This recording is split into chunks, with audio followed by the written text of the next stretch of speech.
지난 한 주 동안 평안하셨습니까? 예, 날씨가 오락가락합니다. 우리 성도님들 건강 잘 챙기셔서 건강한 몸으로 일상생활과 주님의 기뻐하시는 일을 잘 감당하시기를 원합니다.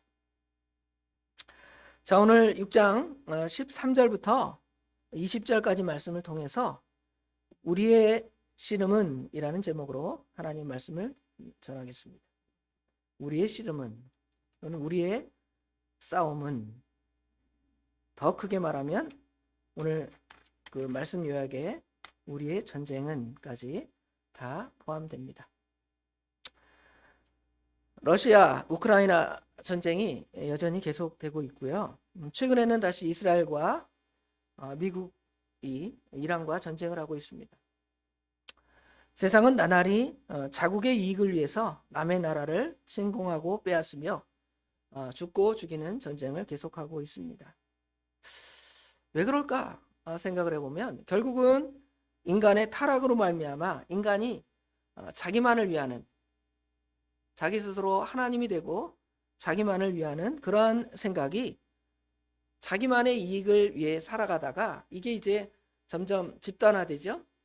뭐 가정, 우리 집, 남의 집, 또 우리 교회, 또 남의 교회, 또 우리나라, 또 남의 나라, 이렇게 자국의 이익까지 커져서 결국은 전쟁까지 커지는 일이 벌어지고 있습니다. 아마 이런 일은 우리 주님이 재림하실 그때까지 계속될 거라고 생각이 됩니다.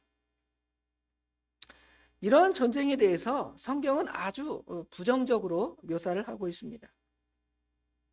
야고보서 4장 1절 이하에 보면 너희 중에 싸움이 어디로부터, 다툼이 어디로부터 나느냐, 너희 지체 중에서 싸우는 정욕으로부터 나는 것이 아니냐, 이렇게 말씀하면서 너희가 욕심을 내어도 얻지 못하고 살인하며 시기하여도 능히 취하지 못함으로 다투고 싸운다고 말씀하고 있습니다. 전쟁이나 싸움은 성경에서 아주 부정적이고 나쁘고 악하고 하지 말라고 우리에게 말씀하고 있습니다. 성경은 할 수만 있으면 모든 사람으로 더불어 화평하라, 화목하라, 이렇게 말씀하고요. 또 팔복에, 우리가 주일 오후나 수요일에 계속 팔복이나 산상수훈의 말씀을 상고하고 있는데요. 팔복에도 보면 화평케 하는 자가 복이 있다고, 그런 사람이 하나님의 아들이라 일컬음을 받겠다고 우리에게 말씀하고 계십니다.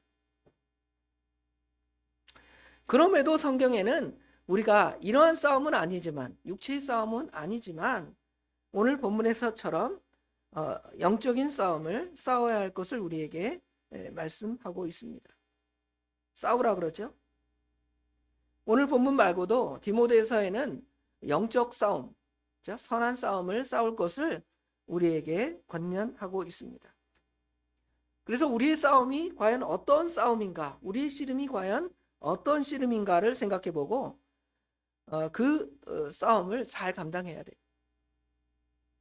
육신의 싸움은 결국 사람끼리의 싸움에서, 여러분 그 안에 우리가 끼어들면 우리도 손해를 보고 우리가 어려움을 당할 수 있지만, 그러한 싸움이 아닌 영적인 싸움은 우리가 분명히 감당해야 할 싸움이라고 성경은 분명히 말씀하고 있습니다. 오늘 여기 우리의 씨름은 그랬죠.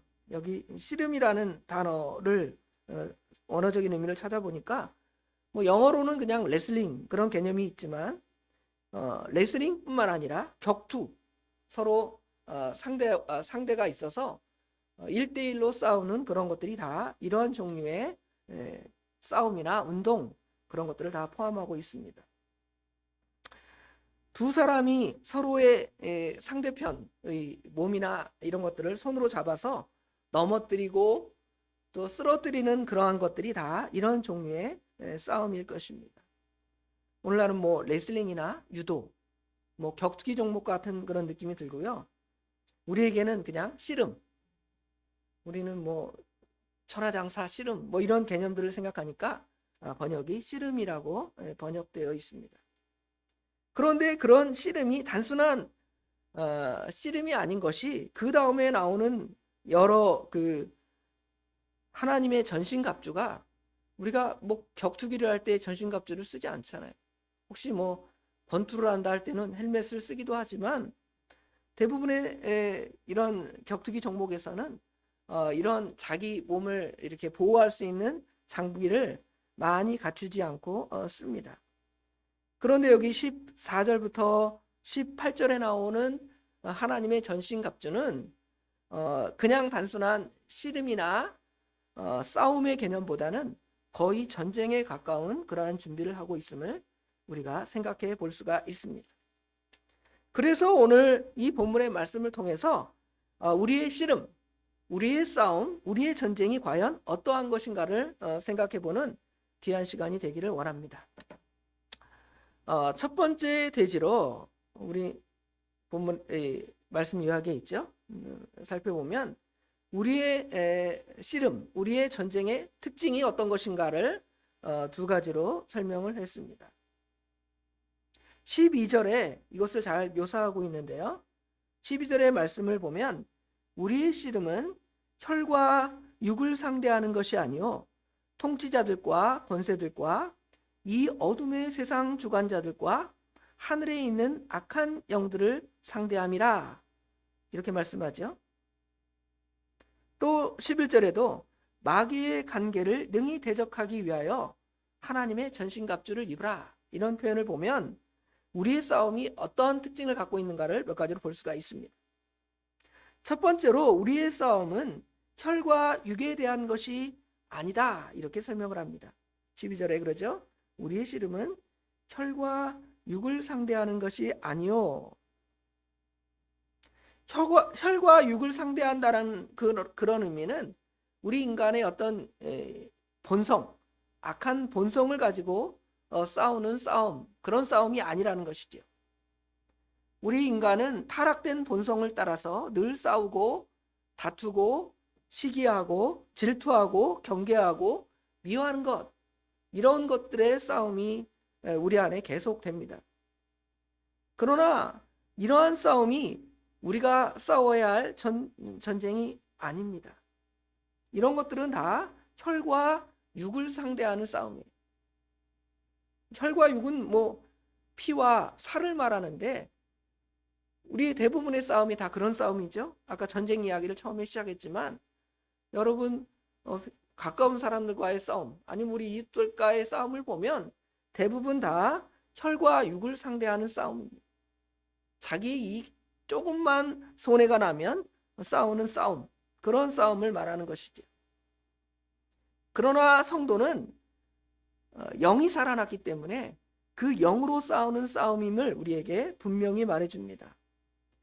여기 우리의 씨름은 혈과 육을 상대하는 것이 아니다 그렇게 말하면서 통치자들이나 권세들이나 이 어둠의 세상 주관자들과 하늘에 있는 악한 영들을 대적한다 그랬습니다. 여기 이 본문만 읽어보면 처음 통치자들을 이야기하면 세상 왕들이 우리 기독교 신앙을 대적하거나 핍박하니까 거기에 대해서 우리가 싸워야 되는 거 아닌가 이렇게 착각할 수 있습니다. 그러나 이 통치자가 단순한 육신의 통치자가 아님을 그 뒤에 있는 여러 표현들을 통해서 보면 생각해 볼 수가 있습니다. 통치자들, 권세들, 그러면 세상의 왕들, 능력 있는 사람을 우리가 머릿속에 그릴 수 있지만 그 다음에 나오는 어둠의 세상 주관자들, 하늘에 있는 악한 영들, 이것들은 우리의 싸움이 분명히 어떤 육체적인 어떤 관계의 싸움이 아니라는 것을 이제 사단과의 싸움이라는 것을, 마귀와의 싸움이라는 것을 분명히 우리에게 가르쳐 주는 것이죠. 영적인 싸움 또는 다른 표현으로 선한 싸움이라고 성경은 우리에게 분명히 말해줍니다. 여기 아까 말한 통치자는 세상의 권력자라는 단어의 의미도 분명히 포함되어 있습니다. 그러나 그 뒷이면의 그 상태들을 다 살펴보면 이 단어가 초자연적인 어떤 대상이 분명함을 우리에게 가르쳐 주는 것이죠. 하나님을 대적하고 하나님을 대적하면서 모인 그 무리들의 최고의 주관자 누구겠어요? 사단이겠죠. 사단과 사단의 졸개들인 마귀들과의 싸움임은 역적인 전쟁임을 우리에게 가르쳐 줍니다. 에베소서 2장에 보면 우리 인간이 전에 죄와 어둠 가운데 있었음을 분명히 말해주죠. 에베소서 2장 1절 이하에 보면 그는 허물과 죄로 죽었던 너희를 살리셨도다 그랬는데, 허물과 죄로 죽기 전에 우리의 상태, 그때에는 2절에 너희는 그 가운데서 행하여 이 세상의 풍조를 따르고, 그 다음에 표현한 것이 공중의 권세 잡은 자를 따랐으니 곧 지금 불순종의 아들들 가운데 역사하는 영이라. 사단의 영, 그 영의 주장을 받아서 우리가 늘 싸우는 그러한 싸움의 형태임을 분명히 우리에게 말해줍니다. 그래서 이 영적인 싸움의 그 특징을 바로 알아야 싸우는 것이지, 아니면 엉뚱한 준비를 하는 것이지. 마귀와 싸울 때 여러분 핵무기가 있으면 마귀를 이기겠습니까? 전차나 큰 포탄, 뭐 대륙간 탄도미사일 이런 거 만들면 우리가 마귀를 이기겠습니까? 결코 이길 수가 없습니다. 그런 것들을 준비해서는 이길 수가 없다라는 것을 분명히 우리에게 말해주고, 이 싸움의 특징과 이 싸움의 대상이 어떠한 것이라는 것을 명확히 알아야 우리가 그 전쟁에서 승리하고 이길 수 있음을 보여주는 것이죠. 두 번째로는 그러면 우리가 이런 싸움을 어떻게 준비해야 하는가, 이렇게 두 번째 대지로 여러분 말씀을 참고해 보면, 이러한 전쟁을 준비하기 위해서 하나님의 전신갑주를 입으라고 우리에게 말씀하고 있습니다. 11절에 보면 마귀의 관계를 능히 대적하기 위하여 하나님의 전신갑주를 입으라 이렇게 표현하고 있고요. 13절에도 그러므로 하나님의 전신갑주를 취하라, 입으라, 취하라. 하나님의 전신갑주를 입고 취할 것을 우리에게 말씀해 주고 있습니다. 전신갑주라는 말은 완전한 갑옷, 무장. 그래서 적이 어떠한 공격을 우리에게 가할 때 우리가 그 공격을 막아낼 수 있는 중무장한 상태입니다. 중무장한 보병이 전투 장비를 완전히 갖춘 상태, 이것을 전신갑주라고 이렇게 말할 수가 있습니다. 로마 시대의 전신갑주는 로마의 역사가 폴리비우스에 따르면 깃장식이 달린 투구, 머리를 보호하죠. 그 다음에 가슴막이 방패, 여기는 지금 호심경이라고 표현했는데 아마 예전 성경에는 흉패, 가슴을 보호하는 것이라고 생각해 볼 수가 있습니다. 그 다음에 이제 칼, 그 다음에 단창 2개, 이런 것들 정도가 당시에 로마 군인들의 전신갑주라고 말하고 있습니다. 이런 것들을 상상하면서 바울 사도는 지금 에베소 교회 성도들에게 이 편지를 쓰고 있죠. 바울 사도는 특별히 구약의 이사야 선지자가 이사야 59장 17절에 언급한 대로 의로 호심경을 삼으시며 구원을 그 머리에 투구로 삼으시고 보수로 속옷을 삼으시고 열심을 입어 갑옷을 삼으신다는 표현. 이사야는 어떻게 보면 이스라엘 백성들이 하나님 말씀을 불순종해 가니까 이방 나라, 특별히 아수르 같은 대국이 이스라엘을 쳐들어오는데요. 이러한 전쟁에서 이스라엘 백성들에게 하나님만을 의지하도록, 하나님만을 붙잡도록 권면하는 말씀들인데요. 하나님께서 이스라엘을 보호하시기 위해서 이렇게 전쟁을 준비하시고 하나님의 백성들을 보호하시는 장면을 이사야가 예언한 것처럼 지금 바울 사도가 구약의 말씀이나 로마 시대의 군인들을 생각하면서 전신갑주를 이야기하는 것 같습니다. 그런데 이 전신갑주를 설명하기 전에 이 전신갑주와 관련된 그 앞에 단어가 있습니다. 그냥 전신갑주가 아니라 11절이나 13절에 보면 하나님의 전신갑주라고 말하고 있습니다. 하나님의 전신갑주. 우리 인간의 전신갑주는 아까 로마 군인들이 그런 것처럼 그렇게 했을 것이고요. 오늘날도 그 군인들이 전신갑주는 뭐 이 투구를 또 헬멧을 쓰고 그 다음에 방탄복을 입고 그렇죠? 군복이나 군화를 신어서 전쟁에 참여하는 그러한 모습을 생각해 볼 수가 있습니다. 그런데 이러한 전쟁이 영적인 전쟁이기 때문에 영적인 무장을 하는 것이지요. 그래서 하나님의 전신갑주를 입고 하나님의 전신갑주를 취하라는 것입니다. 과연 여러분은 이런 영적인 전쟁을 하면서 마귀와 싸울 때에 이런 하나님의 전신갑주가 과연 얼마나 갖추어져 있고 그러한 싸움을 감당하고 있는지를 오늘 지금 이 하나님의 전신갑주 여러 항목을 통하여 우리가 생각해보고 그렇게 못했다면 그렇게 무장하는 것이지요. 그렇게 무장했다면 이제 준비가 된 거예요. 나가서 사단과 마귀와 죄와 이 세상과 싸워 나갈 수 있는 그 준비를 갖추게 되는 것이죠. 그것을 오늘 여기 7가지로 두 번째 대제에 설명을 했습니다.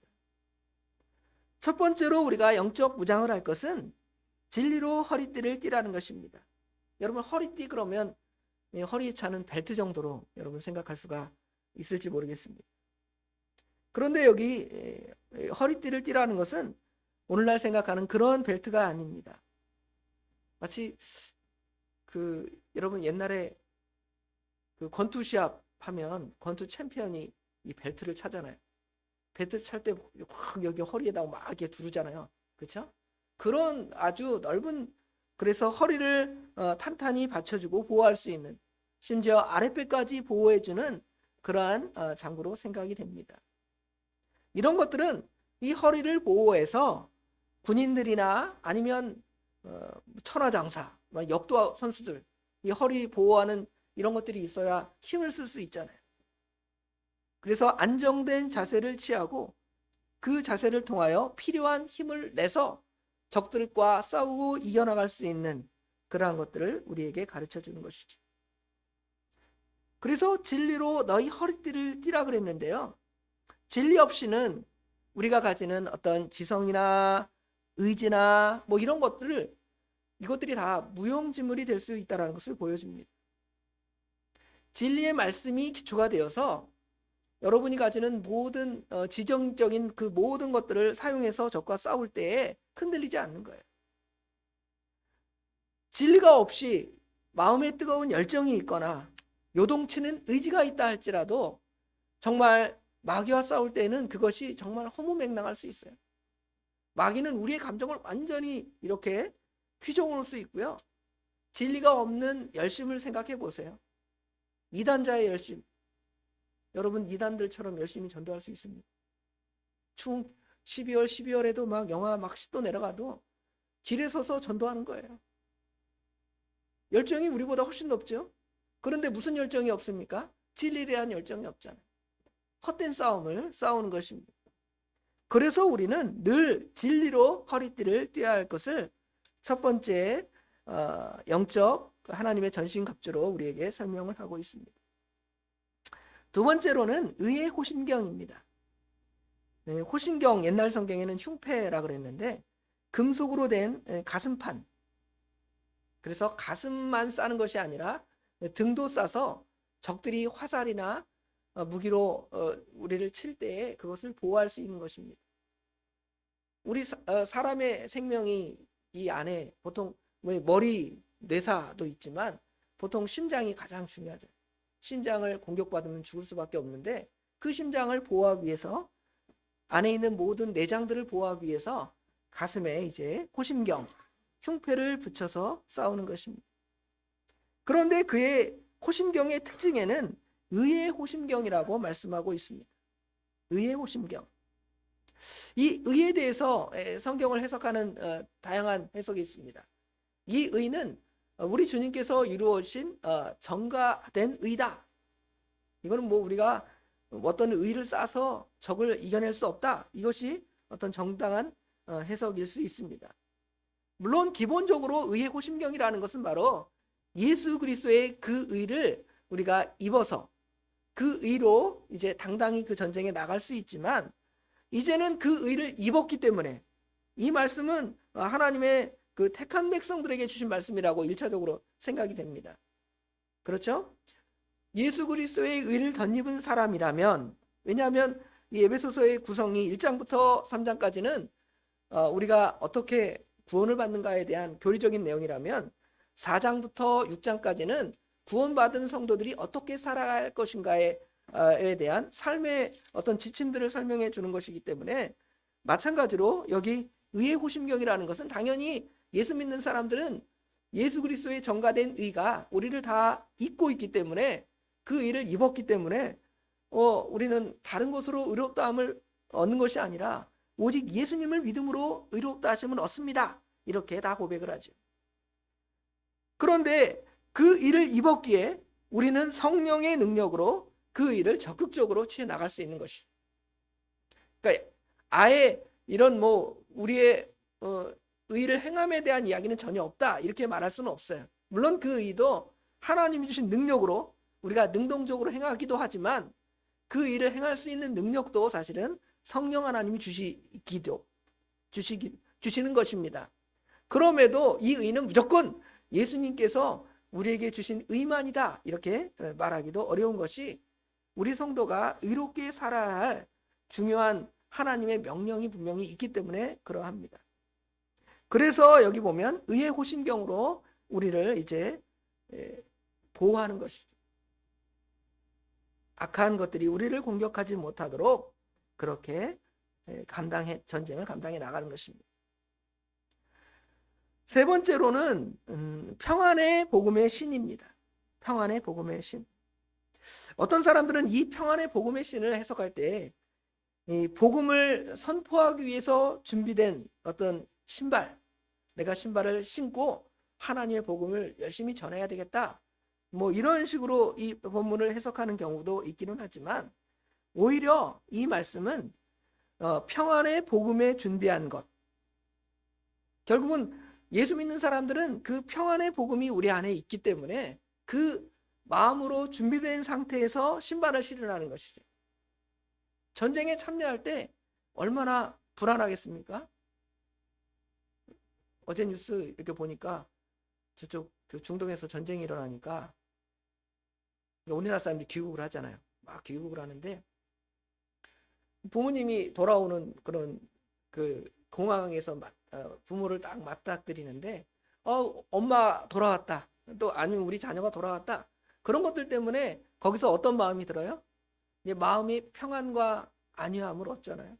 그 전쟁 가운데 계속 있으면 우리 어머니 아버지가 죽으면 어떡할까, 그렇죠? 우리 형제가 거기 있다가 큰 일을 당하면 어떡할까 하는 그 불안감이 있지만, 우리의 영적인 전쟁은 이 불안감에서 시작되는 게 아니에요.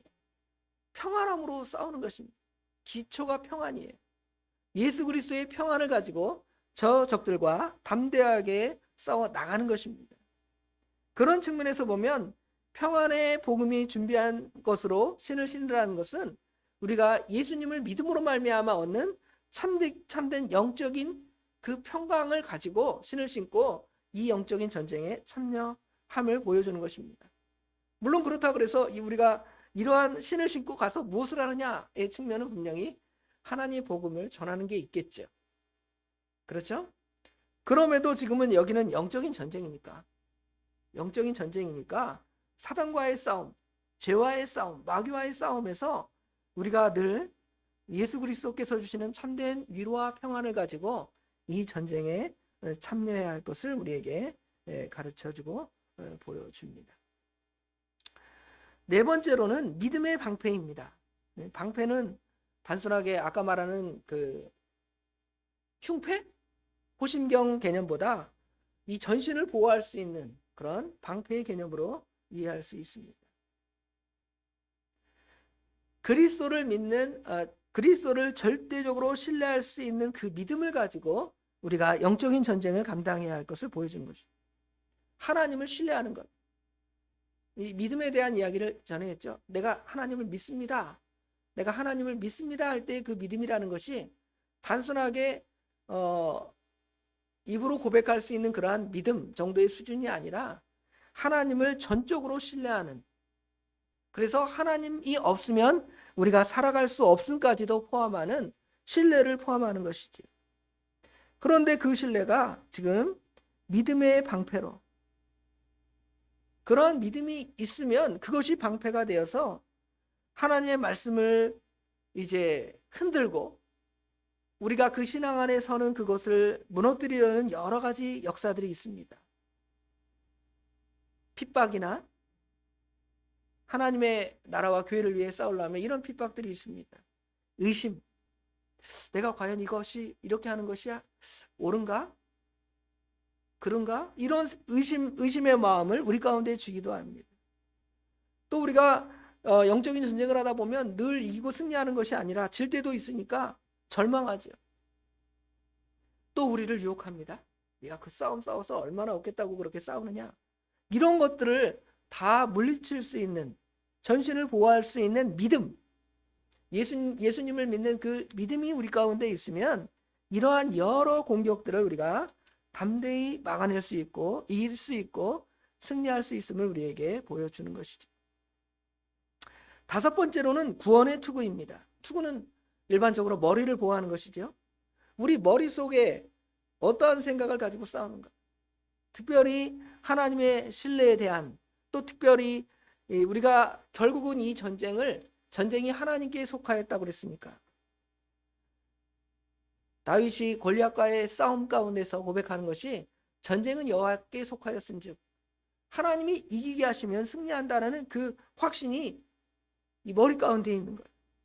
종국에는 승리할 것, 승리에 대한 확신, 성도의 견인에 대한 교리가 우리 안에 확실하게 차는 것, 우리 머릿속에 확실하게 견고히 박혀 있는 것입니다.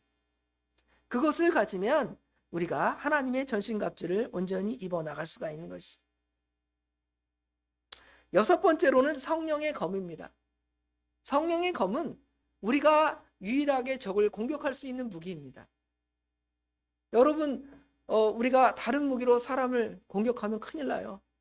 말로 공격하고 주먹으로 공격하고 발로 공격하면 남을 상해하는 것입니다. 그러나 우리가 상대가 악한 영이나 하나님의 말씀을 떠난 사람들이 있다면 그 사람들에게 권면해 줄 수 있는 유일한 것은 하나님의 말씀이잖아요. 하나님의 말씀. 성령의 검. 그것만이 유일한 무기입니다. 제가 여러분에게 유일하게 쓸 수 있는 무기는 이 시간에 하나님 말씀 전하는 것입니다. 이 자리에서 내려가서 여러분이 저를 좀 서운하게 했다 그래서 여러분을 막 공격하면 그 전쟁은 실패하는 거죠. 그러나 제가 이 강단에서 하나님의 뜻, 하나님의 말씀을 전하면 그것만큼 여러분의 마음을 일깨우고 그 말씀에 설 수 있게 하는 것이 없다는 것이죠. 말씀을 통하여, 말씀이 특별히 성령에 의해 주어진 것이기 때문에 성령의 역사를 따라서 적들의 그 잘못된 생각들을 분별하고 싸울 수 있는 그러한 무기라는 것입니다. 디모데후서 3장 16절에는 모든 성경이 하나님의 감동으로 되었다 그랬죠. 즉 여기 성령의 말씀은 그 하나님의 그 감동으로 된 그 말씀으로서 그것을 가지고 싸우는 것입니다. 하나님의 말씀은 살아있고 활력이 있어 좌우에 날선 어떤 검보다 예리하며, 말씀의 칼로 이 그릇된 사상이나 이단적인 사상이나 또 잘못된 생각들을 이제 우리가 해체시키는 거예요. 그것밖에 우리가 적을 이길 수 있는 방법이었습니다.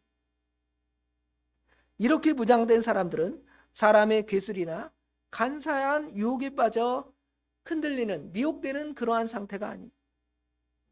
오히려 말씀에 굳건히 서서 적을 상대하고 이길 수 있는 것입니다. 흔들리지 침대에 선전에 흔들리지 않는다고 했는데 그런 것이 아니라 적들이 우리를 흔들고 미혹할 때에 거기에 미혹되지 않는 것입니다. 마지막으로는 이런 모든 장구가 다 갖추었다 할지라도 우리에게 있어야 할 가장 중요한 것이 무엇인가를 여기 7번째로 설명을 합니다. 그 모든 장구가 다 갖추었다 할지라도 여기 본문 18절에 보면 모든 기도와 간구로 하되 항상 성령 안에서 기도하고 이를 위하여 깨어 구하기를 항상 힘쓰며 여러 성도를 위하여 구하라.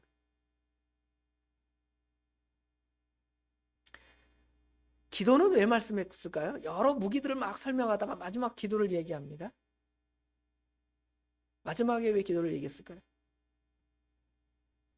결국은 기도라는 것은 이 전쟁이 우리에게 달려있지 않다. 전쟁이 하나님께 달려있다라는 것을 고백하는 것입니다.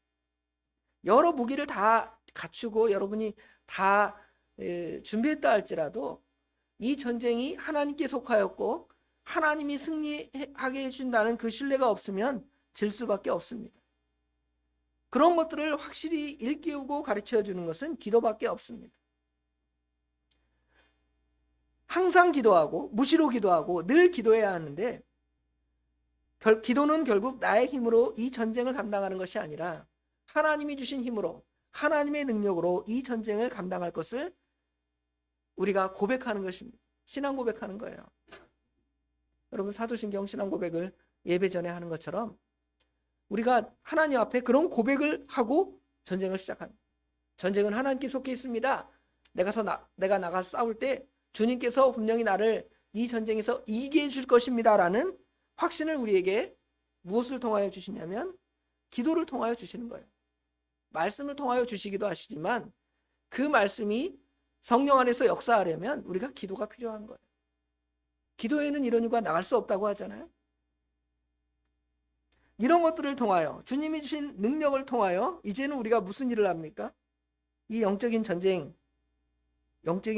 위해서 이 영적인 전쟁을 하지만 이 전쟁은 결국은 하나님의 말씀을 전하는 일을 감당합니다. 여기 19절 20절에 보면 또 나를 위하여 구할 것은 여기는 이 바울 사도가 에베소 교회 성도들에게 마지막으로 나를 위해서 기도해줘라 이런 의미도 담고 있지만 이런 영적인 전쟁 영적인 싸움을 잘 준비해서 우리가 해야 할 일은 나를 위하여 구할 것은 내게 말씀을 주사 나로 입을 열어 복음의 비밀을 담대히 알리게 하옵소서 할 것입니다.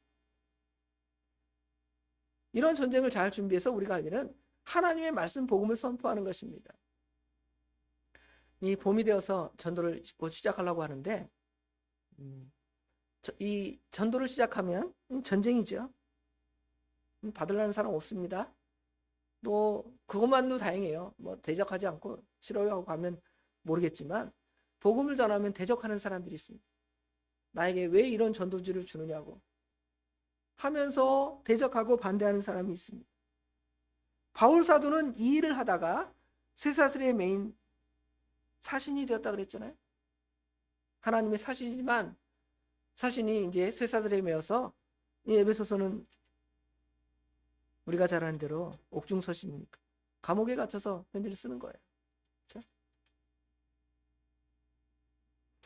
감옥에 갇혔지만 감옥에 갇혀서 하나님의 복음을 전파하는 것이 포기되고 이거 했다가는 나 죽겠다 그것이 아니라 오히려 바울 사도가 빌립보 교회 성도들에게 내가 감옥에 갇혔지만 복음이 전해지는 그것 때문에 내가 그 감옥에서도 힘을 얻는다 그랬잖아요.